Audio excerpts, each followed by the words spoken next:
Сәлем достар, бүгін менің парақшамда алғашқы дебютный видео, рубрика «Психологқа сұрақтар». Вопросы к психологу.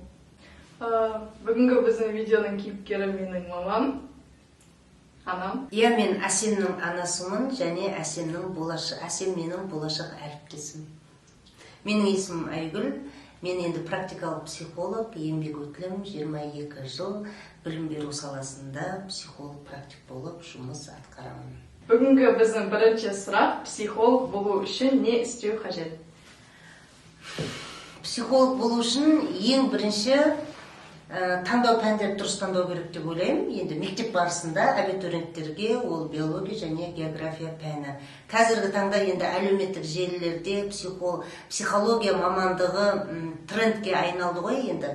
И сол трендті көбісі пайдаланып, бір айда психолог боласың, немесе 3 ай оқып, курс оқып, керемет психолог болып, табысқа кенеленсің деген рекламаларды көп көретін шығарсыздар.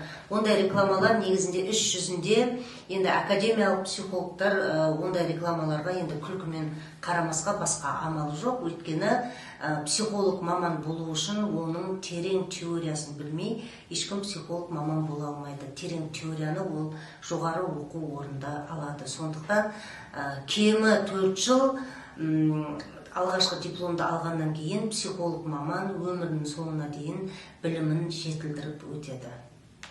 Екінші сұрақ: психолог болып диплом алғаннан кейін қай жерде жұмыс істеуге болады? Енді көбісі ойлайды, психолог тек қана білім саласында, садикте немесе мектепте жұмыс жасай алады деп. Негізінде олай емес. Психолог мамандығын алғаннан кейін кез келген салада, ол ғылым саласында, ол медицина саласы, спорт саласы, тағы инженерия саласы, жануарлармен жұмыс жасау саласы, яғни психология мамандығы көптеген салаларды өзінің орнын ойып тұрып алды. Сондықтан соңғы жылдарда дейік, немесе осы ғасырда дейік, психология мамандығы трендте, кез келген салада жұмыс жасауға болады. Яғни психолог мамандығы только педагог-психологпен и педагог-консультантпен шектеліп қалмайды? Жоқ, тек қана білім беру саласымен емес, сонымен қоса басқалай да сала, бизнес салада деге, сіз Әсем өзің айттың ғой, консультация саласында да керемет жетістіктерге жетуге болады, жұмыс жасауға болады. Үшінші сұрақ: болашақ психологтардың өзінің білімін одан әрі шыңдау үшін қандай әдебиеттерді сіз кеңес берер едіңіз? Әсем, жақсы сұрақ. Бұны енді бұл видеоста мен саған қайта-қайта айтып жүрмін.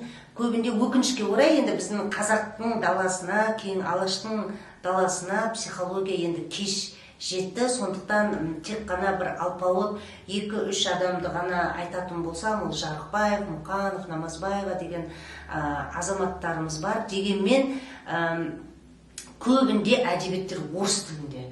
Қазақ тілінде әдебиеттер жоқ. Көбісі айтады, неге қазақ тілінде жоқ, енді біз қалай оқимыз деп. Амалды табу керек, оқу керек, өйткені әдебиеттердің бәрі орысша.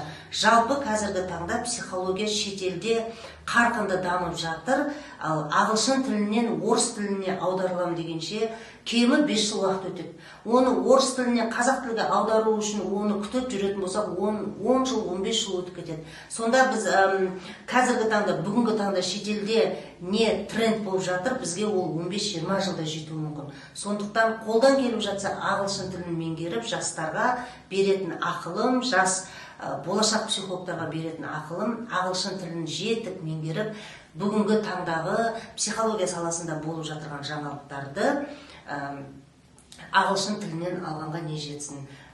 Сондықтан ағылшын тілін оқуға, орыс тілін жетік меңгеруге, әдебиеттерді енді орыс тілінде оқуға кеңес беремін. Және бізде соңғы сұрақ: сұранысқа ие табысты маман болу үшін не істеу қажет? Табысты маман болу үшін психолог негізі өзі құрал, өзі құрал болғандықтан өзін жетік дамыту керек, өзін өзі танып, өзін өзі жетілдіру үстінде болу керек. Сонымен қоса теориялық білімі терең болса, ол сұранысқа ие психолог болады. Сонымен қоса енді қазіргі таңда дейік, жеке бренд қалыптастыру арқылы, яғни өзіңнің толыққанды тұлға ретінде даму арқылы жеке бренд қалыптастырып, табысқа кенелуге болады, сұранысқа ие маман болуға болады, және болашақ психологтарға сондай табысқа кенелген, сұранысқа ие психолог болуларына тілектеспін. От себя ничего не хочется сказать? Ең бірінші, болашақ психологтарға жалқаулықты жойып, прокрастинацияға берілмей, тек қана білім іздеумен, білімді қуумен және өзін жетілдірумен алға қарай жылжуларына тілектеспін, және солай болу да керек.